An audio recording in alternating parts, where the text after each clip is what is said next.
Hello, you beautiful being. Today I'm reviewing one of my favorite Oracle decks, Beyond Lemuria. Since I'm going to make a series out of these Oracle deck reviews, I decided to make a consistent rubric.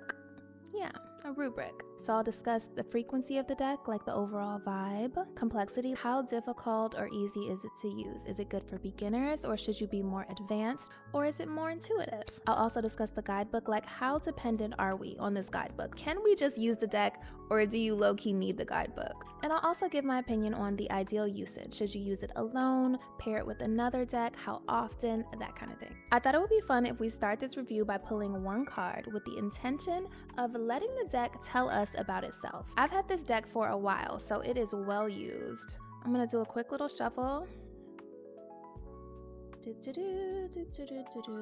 Normally I just stop. I don't always wait for a card to pop out, and that's why. Let's go with this one. Beyond the Mind. I think this card describes the deck pretty well, so let's read the guidebook and get more tea. Number 20. Where are you? That's not it. Okay. First, I'm going to read the little themes at the top. Thinking with the heart, being present, heart and mind connection, meditation, the bliss of being, quieting the monkey mind, fathoming the unfathomable, fathomable, my God, finding happiness within, going beyond intellectual limitation. And it has a long description, but I'm just going to read the divinatory meaning. Take a step outside your mind-based concerns or limitations. Looking at things in an overly logical way will hinder you and obstruct access to your superpowers. You may be transfixed by a past experience. The past may be running you and making your mind spin so you cannot see what's in front of you. Consider what your heart and gut are telling you. Step back and clear your mind. Meditate in your own way. Contemplate what the situation at hand would feel like if you released all fears and worries. Are these concerns even yours? So this card is all about getting out of the mind, not overthinking, getting into the heart space, and focusing more on your internal world, because as within, so without. Alright, with that said, let's get into my review. So let's start with a little background. This deck is created by Izzy. I have my notes to the side, so if you see me looking, that's what I'm looking at. According to her site, she's an international visionary artist, painter, healer, and teacher. So not only did she write this deck, she also did the illustrations, and I honestly think that's one of the reasons I'm so drawn to it, because they're so beautiful. I love this mystical, magical, ethereal art style, so it resonates with me pretty deeply. This Oracle deck was first released in 2020. My copy was printed in 2021. Izzy's created 4 Oracle decks: Beyond Lemuria, Unveiling the Golden Age, the Light Code Apothecary, I just bought that one not too long ago, and Galactic Earth. The deck has 56 cards divided into 3 categories. There are 10 chakra cards like Root Chakra, Soul Star Chakra, and some others. 7 elemental cards, Earth, Wind, Fire, Ether, and then I think she added 2 more elements. And 39 seed cards, which make up the majority of the deck. The seed cards get their name from Lemurian seed crystals, which I love. You know I'm a crystal girly. And you can think of these cards as like Lemurian downloads and activations. And I guess I should have led with this, but the deck is called Beyond Lemuria because of the connection to the ancient civilization of Lemuria. I'm not going to get into all the lore in this video, but basically think of Lemuria as a very high frequency,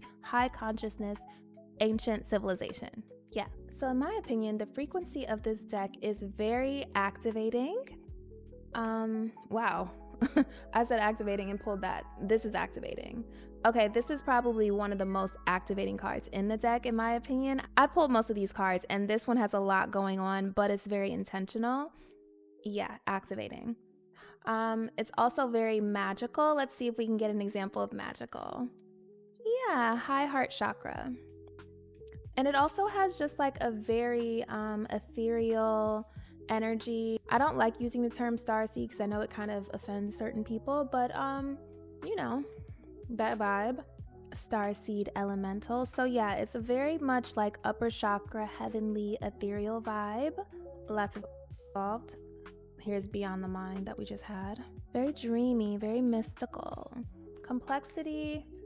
Personally, I think this deck is extremely intuitive. I do like to read the guidebooks because, oh, Mount Shasta, because it doesn't have like the little words underneath. You know how some decks have like the themes underneath here? It doesn't have that here, but it does have them in the guidebooks. So for that reason, I do like to reach for the guidebook. And also, Izzy's writing is pretty fire. Like, she's tapped into something. So I like to read her downloads. I think the information in the guidebook adds a lot, although you don't need it, you know? You can just use your intuition. I think this deck is good for anyone. I think it's good for beginners. I think it's good for people who have a million Oracle decks. There are some phrases and topics that if you're a beginner, you may not be familiar with, but the way she breaks it down and explains everything in the guidebook is super accessible, so highly recommend it for anyone. Now, about the guidebook. I will start by saying I am definitely guilty of ignoring guidebooks. I'm definitely a person who doesn't want to feel like the guidebook is giving me too much work. So a lot of times if I open a guidebook of a new deck and it has like 30, 40 pages of an intro, how to use the deck, I'm not reading all that. I might, but I'm probably not reading all of that. I want to play with the cards. I want to have fun. I want to use my intuition. So I don't think I've ever actually read this complete intro. It's about 27 pages, and I've still thoroughly enjoyed this deck. Now, I will say some of the pages are just like straight up spreads, so you don't really, you don't need to read about what kind of spread unless you're interested in it.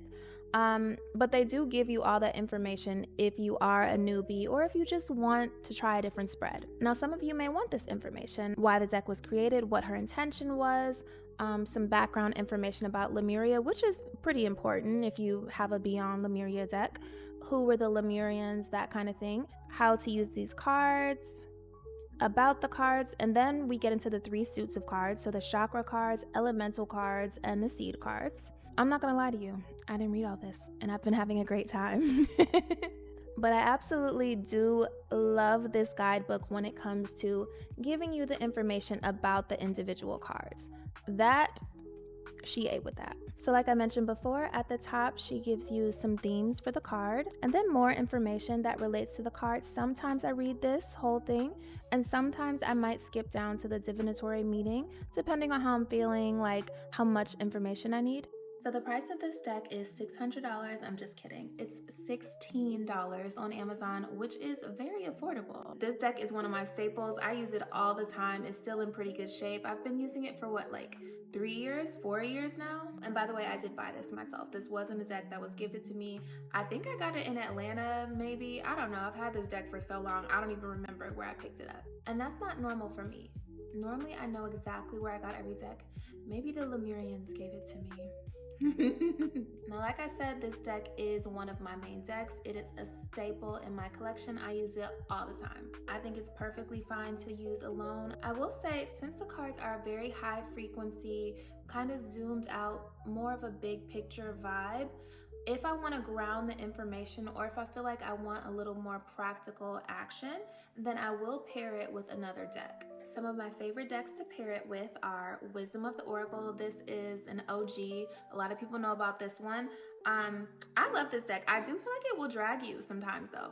So be mindful of that. It's like a straight shooter. It's not playing around with you, but it's gonna get you together, get you where you need to go. It's a good complement to this deck because this one, I feel like I'm getting a nice big hug from my favorite high vibe beings, whereas this one is kind of like more of a tough love vibe. Another deck I love to pair it with is a newer deck to my collection. This is Divine Initiation Oracle by Valkyrie Art. I haven't seen that many people with this deck. It is newer and it's more of an indie deck.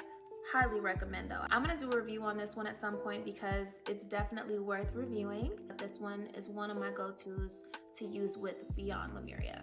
And the third one is The Secret Language of Darkness. And that sounds really dramatic and I kind of like that.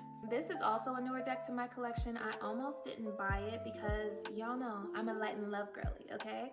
I do my shadow work, but I wouldn't necessarily go out of my way to pick a deck that says like darkness, but for some reason this one really called to me. So I listened and I bought it, and later on some events in my life happened and I realized why I bought it. Anywho, this deck is really, really great for shadow work. It says soul light transmissions from the shadow. It's not all negative or anything like that, so don't get scared, don't freak out. It's really, really helpful for self-improvement and just kind of figuring out why you're behaving the way you are. and shedding light on those shadowy subconscious behaviors and mindsets and beliefs. It's really powerful. I absolutely love the two of these together. They balance each other so well, and they're both very high frequency. All right, let's get one closing card. Hopefully I don't drop them all on the floor like last time. Let me do a quick little shuffle. Please give us a message to serve our highest good at this time. Okay, I feel one that wants to come out. Who are you? Trust your innocence. I don't get this card that often, so let's read it. It's number 54. Let's find her. 54, where you at, girl? Okay. Oh, I love this. Okay. Truth, trusting yourself, being real with people, knowing the difference between intuition and paranoia. Oh my gosh. Uncensored feelings, returning to innocence. I love that it mentions the difference between intuition and paranoia because that's super important to learn how to discern, especially when you're working with an oracle deck or any divinatory tool. All right, let's read this thing. It can be hard to decipher between intuition and what our mind is telling us. Stories, projections, expectations, or fear can arise under the guise of intuition. To distinguish truthful inner guidance from paranoia, we must return to innocence, to our purest essence. Here we have access to the truth of our being. Then it goes on a bit. I'm going to skip a little ahead to the divinatory meaning. Learn to trust your inner sense or intuition. Inner sense, innocence, get it? You are encouraged to be absolutely honest with yourself. Cast aside any mind stories and shoulds that you tell yourself.